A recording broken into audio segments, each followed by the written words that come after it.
ह्या सगळ्यात वाटचालीमध्ये सगळ्यांच्याच लक्षात आलं की कोणती संघटना खऱ्या अर्थाने कितपत कशा पद्धतीने काम करते हे प्रत्येकाला दिसून आलेले, प्रत्येकाने बघितलेले.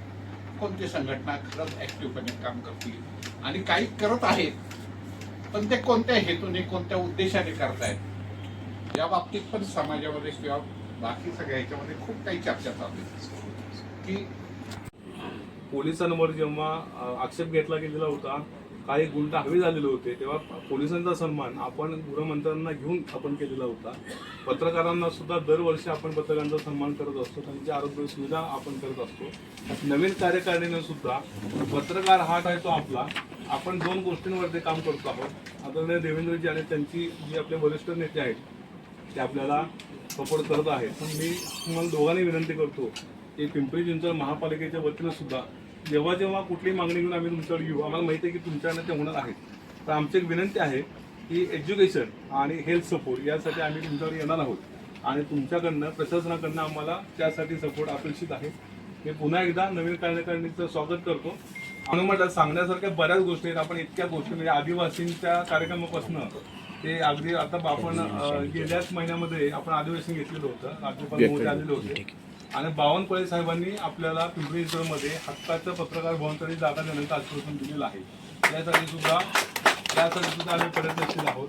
पत्रकार म्हणून म्हटलं पत्रकार केंद्रबिंदू मानून इव्हन आपण यापुढे पत्रकारांच्या पाल्यांसाठी सुद्धा अनेक योजना आपण करणार आहोत.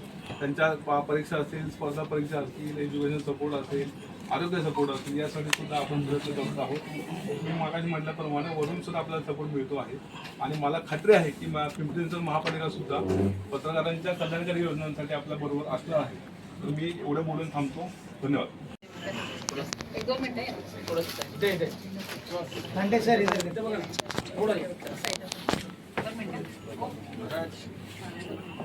समारोप करत आहोत. मी पत्रकार संघाचे नवनियुक्त शहराध्यक्ष रोहित खडगे यांना विनंती करतो की आम्ही सहज एक त्यांना फोन केला म्हणजे PA सद्गुरू पहिल्यांदा पुण्यामध्ये आपल्या कार्यक्रमाला हे करत असताना स्वप्न मोठी आपण बघावी हे कळलं आणि हे कोणासाठी बघावी तर आपल्या पत्रकारांसाठी बघावी हे बघत असताना राजभवनसाठी आम्ही राजभवनला भेटायला एका गेटवरती गेलो. आम्हाला अक्षरशः हाकलून दिलं की राज्यपाल कोणाला भेटत नसत तुम्ही जावं. त्याच वेळी ठरवलं की राजभवनच्या आतमध्ये जाऊन पत्रकारांना आत घेऊन जाऊन तिथंच कार्यक्रम करायचा आणि महाराष्ट्रातला पहिला कार्यक्रम मराठी पत्रकार संघटनेनं राजभवनमध्ये केला. त्याच्यानंतर सुद्धा कार्यक्रम झालेला नाही.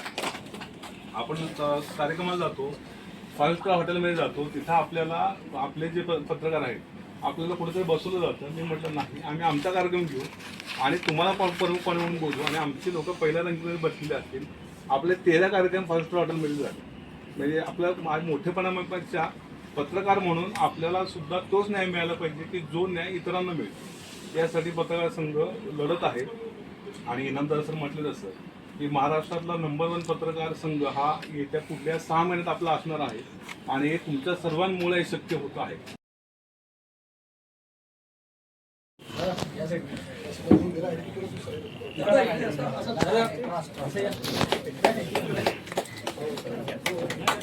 मान्य संकला